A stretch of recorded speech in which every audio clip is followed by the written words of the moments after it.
এখন butter chicken করে দেখাচ্ছি কিভাবে করি, আপনারা দেখতে থাকুন। এক এক করে মশলাগুলো একটু মাখিয়ে নেব। একটু জিরের গুঁড়ো দিয়ে দেবো 1 চামচ মতন, গোলমরিচ গুঁড়ো এটাও 1 চামচ, কাশ্মীরি রেড চিলি পাউডার, স্বাদ মতন নুন, পরিমাণ মতন হলুদ দিয়ে দেবো।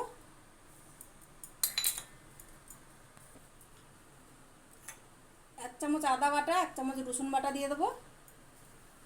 যেটা ভালো করে মাখিয়ে নেব। টক দই দিয়ে দেবো, 3 চামচ মতন টক দই আছে। দিয়ে এটা ভালো করে মাখিয়ে রাখবো আধ ঘন্টা মতন। কড়াই গরম হয়ে গেছে, একটু সর্ষের তেল দিয়ে দেবো মশলাগুলো ভাজার জন্য। তেল গরম হয়ে গেছে, ফোড়নে দেবো একটু গোটা গরম মশলা,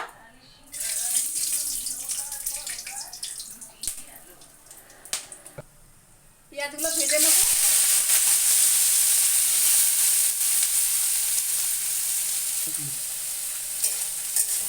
এটা হালকা করেই ভাজবো, বেশি লাল করবো না। এখানে একটু টমেটোটা বেশি লাগে, এখানে 3খানা টমেটো আছে, 3টে কাঁচা লঙ্কা আছে,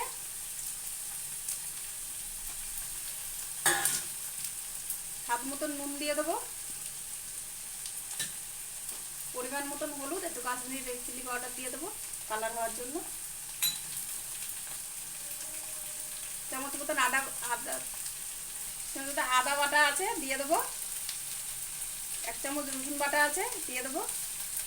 দিয়ে মশলাটাকে ভালো করে কষিয়ে নেবো। ভাজা হয়ে গেছে মশলাটা, এবারে ঢেলে নেবো।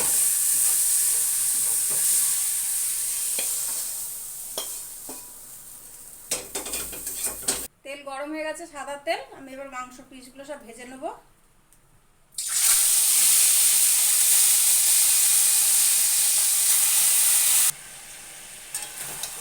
মাংসটা ভাজা হয়ে এসছে, আর একটু ভাজা হবে, আর একটুখানি ভাজা হবে। মাংসটা ভাজা হয়ে গেছে, এটা ভাজা হয়ে গেছে, এবার ঢেলে নেবো।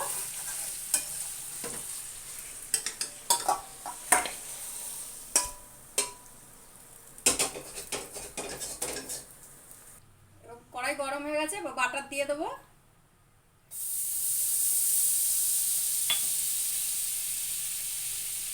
পেস্ট করে রাখা মশলাটা দিয়ে দেবো।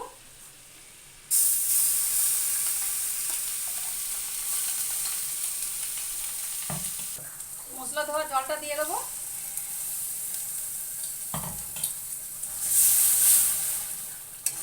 আচ্ছা না, ভেজে রাখা চিকেনটা দিয়ে দেবো।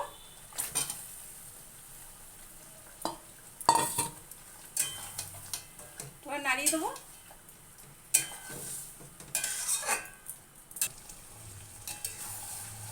এটা হয়ে গেছে বাটার চিকেনটা, এবার নামিয়ে দেবো।